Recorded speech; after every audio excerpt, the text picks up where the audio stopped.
Welcome to a self-published author's diary. I am Elodie Novodatsky. I write about first times, second chances, things that scare the crap out of me, and things that make me laugh out loud. I'll be speaking with you and sharing my adventures in self-publishing, the behind the scenes of writing, and the business side of it.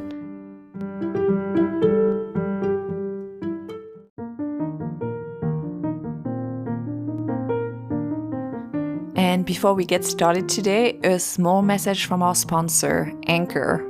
Thanks for listening.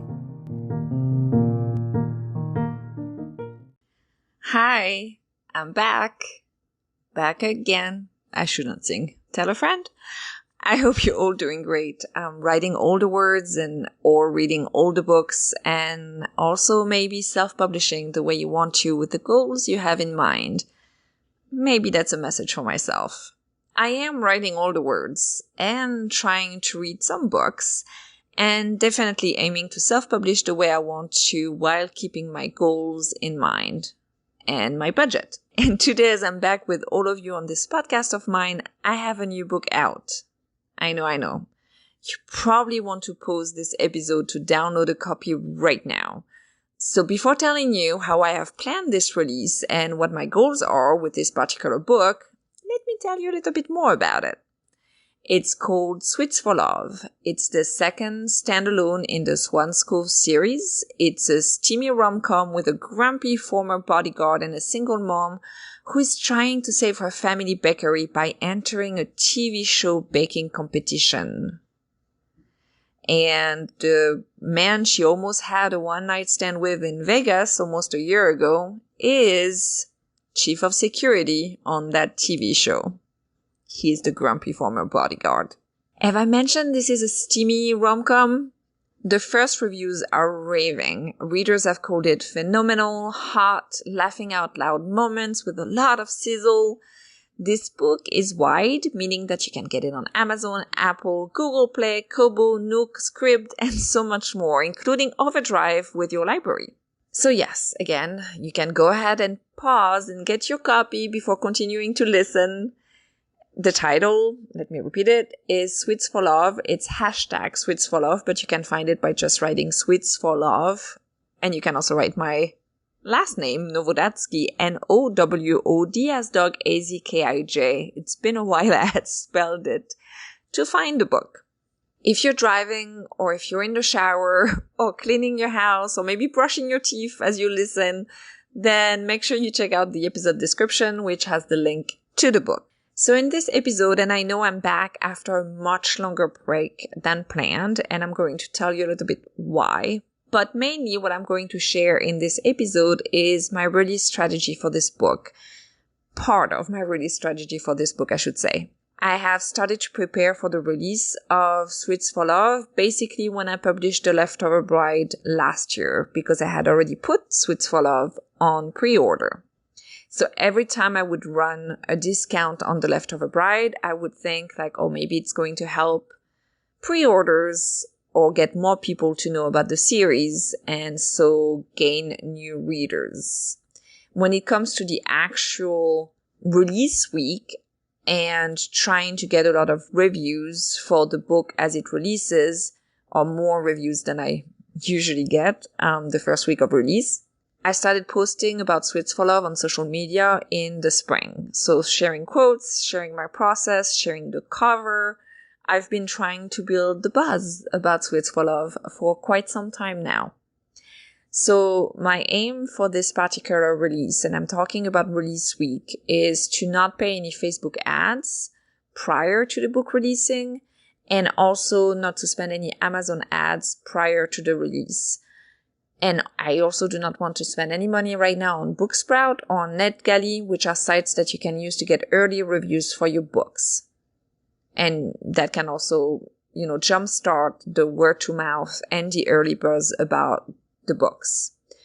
A NetGalley co-op is about $50 a month. I've used Victory Editing co-op NetGalley in the past, and I did enjoy the experience, and I also got quite a few reviews out of it. For example, The Leftover Bride has about 38 ratings right now on Amazon.com with 27 reviews. Out of those 27 reviews, 21 reviews came from either NetGalley or Booksprout. I had some social media posts about the book from those reviews and also gained a few newsletter subscribers. For Booksprouts, the plans starts at $9 per month, so you can play for month to month. And for that one, for the $9, is only 25 reviewers per review campaign and one active review campaign. So the plan that I used to have was to be the pro author plan, which was $10 at the time, but now is $19 for 50 reviewers per review campaign. And as I said, right now I do not want to spend that money on those particular services or providers. It would be about $69 for both of them right now. But I decided to spend that money on something slightly different. When it comes to actual profit, because reviews is to spread the word, which is also to gain more readers, which is to gain more sales, and also to earn money with my books. So The Leftover Bride is just about to earn out what it cost me to publish the book. And by cost, I mean copy editing, proofreading, NetGalley, Booksprout, one international BookBub feature deal, a week or so of Facebook ads, the images for the cover, I designed the actual cover myself, and some Amazon ads. The sales of The Leftover Bride have not entirely covered those costs yet. They're very close right now. So that means that everything I'm going to sell of The Leftover Bride in the coming months, which I'm planning on selling more of The Leftover Bride, will actually start being a profit. I sold about 360 copies of The Leftover Bride, and when it was in Kindle Unlimited, it had about 22,000 pages read total. You got to think about the 360 copies when it comes to The Leftover Bride. I had about 68 pre-orders, but the book was at 99 cents when it comes to the pre-order. And it was at 99 cents again later on during the international BookBub feature deal. So during that time, I earned about 36 cents. So it's not a whole lot. So that's why even though I sold 360 copies, I haven't made my investment yet back. I had launched the book wide, then moved it to Kindle Unlimited, then move it back wide. Sweets for Love is wide. I'm not planning on putting it in Kindle Unlimited at this stage, since I really want to establish my author name, which also happens to be my real name. I've talked about that before, as a wide author who is also available in libraries and has an international appeal, as certain retailers do very well in other countries. So, for example, Kobo does very well in Canada. That's one example. I just downloaded my Overdrive report the other day from Draft to Digital, and Overdrive distributes ebooks to libraries, or they have the partnership with libraries. And just last month, a library in Kansas bought my entire Covered CD series. And this just made me smile. I know that people in Kansas, patrons of that library, will be able to check out my books, and that's pretty awesome. Revenue-wise, because again, that's a business decision as well, being wide actually gave a nice bump to Always Second Best, the second book in the Nick and M series. As the first one in the series, A Summer Like No Other, that is perma-free, so that means always free on all e-retailers, got picked for an Apple book promo, and it pushed Always Second Best, which is a paid book, up the ranks as well. So I'm actually making more money right now with Always Second Best than I did when it was first released. Now, with that in mind, though, with my current marketing strategy for Sweets for Love, I'm gaining US readers, but I have not been able to really reach out to as many international readers without NetGalley. And let me tell you what I mean, because for this release, when it comes to reviews and helping me spread the word at this stage, I'm only relying on TikTok, Instagram, my current mailing list, and reaching out to people who have already reviewed my books on NetGalley or Booksprout and who said they wanted to hear from me, the author. So my videos on TikToks are mostly shown in the US. I have a few international viewers, but when I put out the call for readers interested in an advanced review copy, the majority of the readers were from the US or are from the United States. When it comes to Instagram, it's a bit more geographically widespread, but not as many people who have seen my videos on Instagram sign up for an advanced review copy. So I get less views on TikTok, but they are more active than the views that I get on Instagram. I also contacted my current mailing list, and as I said, I reached out to people who have already reviewed my books on NetGalley or Booksprout and wanted to hear from the author. And some of those readers are from other countries in the world. I have one from Brazil, from Mexico, from Canada, from the United Kingdom. I have a reader from India. So it's a bit more geographically widespread, which is important to me and is also important when it comes to my particular strategy of not putting my book in Kindle Unlimited and trying to get readers from other e-retailers. So readers who are used of buying books on other e-retailers than Amazon. Not that Amazon is not prevalent in their country or may not be a big market share in their countries, but they may use also more Google Play or Apple or Kobo, and I want to make sure that those readers know that my books exist. So as part of that strategy, and I think that's something fun, I created a Sweets for Love bingo card. The link to that bingo card with the rules and everything will also be or is on the episode's description if you want to see what I did. And I don't know if that's something you might be interested in recreating for your own release. I found that fun. I found that helped with the interaction, and I really enjoyed because I put also different elements of what readers could do to cross out a square was related to taking a deep breath or doing something big or small to make them smile, or, sharing about a book they love that is not mine. None of the squares require a review or a purchase. And of course, most of the squares are related to Sweets for Love, like share the cover, share a quote you like on social media, share one of my videos, save one of my videos, follow me on social media. The prices include different tiers. And the first tier of winners, the first 5 readers who call bingo and they send me an email. I already have 3 winners, and I'm super excited that readers have played along and are enjoying the game as well. So that's pretty cool. The prices include signed paperback copies, a $5 gift card to the e-retailer of their choice that sells book. I just realized Barnes & Noble only do $10 gift cards. So it actually for Barnes & Noble doesn't work, but Amazon does do $5 e-gift card. And I'm also sending postcards and bookmarks that I'm going to get printed via Canva. And for that one, what I really like is that the price is very affordable and I can pick it up at a local FedEx. So they don't even ship it. I can just pick it up and I don't need to pay for shipping. If you wanted, I think 8 to 12 business days, you also don't have to pay for shipping. The actual paperback copies for the 5, I'm going to buy the author copies. So I will have to pay for shipping, but I'm not going to make them arrive very quickly. So it's also going to be, and I'm going to buy more copies because I need to have a few copies here if I do any author events or if I'm also selling, which I'm planning on doing, some of the books on my store, the paperback. So those are some of the things that I'm doing. I posted videos on Instagram and TikTok asking for early readers. I started this, I think, about in July or August. And I had about 88 people signing up. I also got pre-orders from those videos. I have a Facebook Sweets for Love team group and a Discord channel for the Sweets for Love team too. And I already started getting reviews because I have seen videos of authors who went viral asking for people to join their review team. And it seems that it has worked for some authors. And so I was going into those videos with not too many expectations.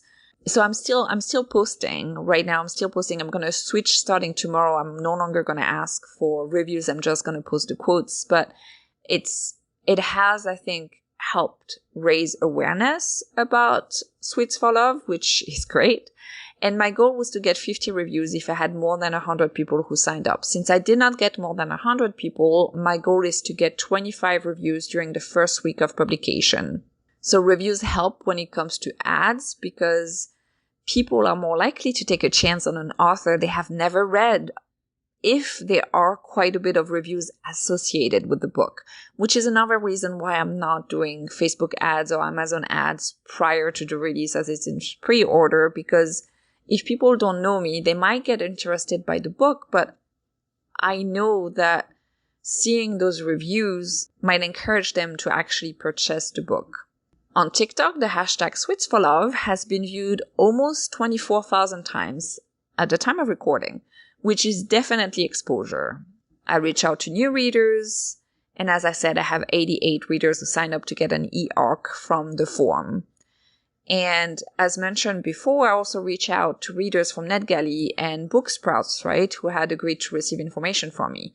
And I got about 8 more reviewers that way, and already 55 have downloaded the book. So out of all those reviewers, already 55 have already downloaded the book. A nice addition from the videos too is that I had a few more pre-orders from those videos, reaching about 1,500 views or so. So those videos didn't go viral, but still it was shown to readers who I think were interested in my content. So I just reminded the wonderful reviewers on which websites they can leave reviews, and I'm continuing to prepare some of the fun bingo prizes. And I am excited about my release tomorrow. I am not...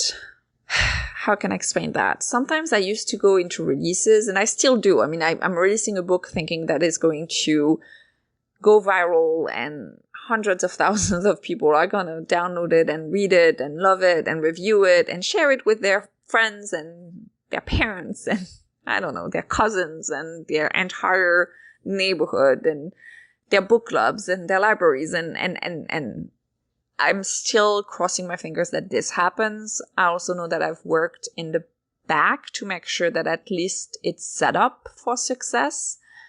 The book, again, has been having wonderful reviews. I am very proud of this book. I love the characters, and I think the story is steamy, and I think the story is full of heart. I think the story is very marketable, and I think the story has funny moments and that can make readers laugh. I had a reader bringing me almost to tears yesterday by telling me it was one of the top 5 books they've read this year. And knowing that, and then I had somebody else telling me that they're still laughing, thinking about a line that I wrote in the book. And as an author, it's so rewarding because I'm writing rom-coms right now, and I had another reader also telling me how happy she is that I am writing those adult rom-coms because they are very good.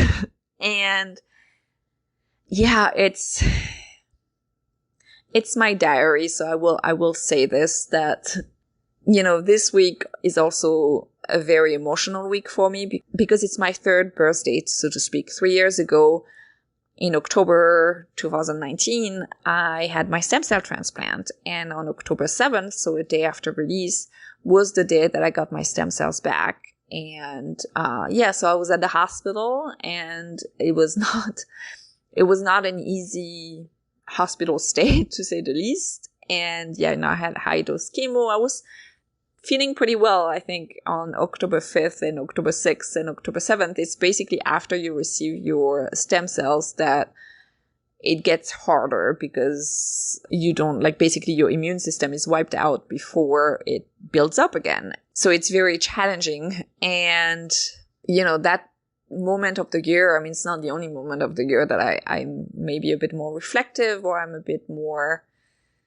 a lot of things. But seeing those reviews and hearing that readers love my books and that in a way maybe it helps them, that they laugh and they love the romance, and Alessandro is getting a lot of praise for being a wonderful book boyfriend. And my husband, who is, I'm sure, again, listening to this episode, the chemical engineer, will say it's because his name Alessandro and my husband's name is Alex. Yeah, it's just an emotional week, I guess, for me. And with that, I still am hoping, of course, and I'm hoping and I'm crossing my fingers, of course, that the release goes very well and that I get hundreds of thousands of sales and that this book is so popular and so loved that it enables me to continue writing in this series as often as I'd like. This is definitely a week, let's put it that way. And I am so very grateful for everyone who is reading and for everyone who is giving my book a chance. And yeah, giving this podcast a chance too. And I'm just grateful and yeah, reflective, I guess is the right word. So when it comes to podcast scheduling, I know I'm switching topics. I will be back on Tuesdays, but instead of every week, it will be every 2 weeks. I still have a lot of plans with the podcast website that I want to do, which I haven't done. And there are good reasons why I haven't done the podcast website that I had wanted to work on during the break. Right now, you can still find all the information on www.elodienovodatsky.com. The reason why I have not worked as much on the podcast website that I wanted to is because I'm very, very happy to report that my Kindle Vella stories have done very well, the ones I write under a pen name. And so I basically wrote another full-length novel for one of my Vella stories, and I wrote about 20,000 words in another Kindle Vella story since March. So I have 2 ongoing Kindle Vella stories. One is currently about 50,000 words and the other one is about 20,000 words. And those words that I have written them, I have revised them, I have edited them, I have published them. And so to keep up with that schedule, it was sometimes a bit grueling, sometimes very time demanding, and sometimes it was just the one thing I was doing while I was going away on a weekend or spending time with my family or spending time with friends and preparing for Sweets for Love, like finishing to revise and edit and proofread and, send Sweets for Love to my copy editor and everything. So I was doing those 2 projects at the same time. And that's why some of what I had planned to do during my summer break for the podcast ended up being spent on writing, revising, editing, and publishing. I'll give you an update on my successes with Kindle Vella, as well as failing at Kickstarter. That's a different topic in an upcoming episode. And as always, if you want to support me or this podcast, you can become a subscriber, you can buy one of my books or audiobooks, or you can buy me coffee. There are all those links in the episode description. Don't hesitate either to ask me any questions or leave me a comment. There is a voicemail feature also in the episode's description. And yeah, don't forget to subscribe so you know when episodes drop. The next one will be on Tuesday, October 18th. But if you subscribe, you should get a notification. Oh, and leave a review if you can. Always helpful. Thank you so much for listening. To all writers out there, happy writing, and to everyone, happy reading.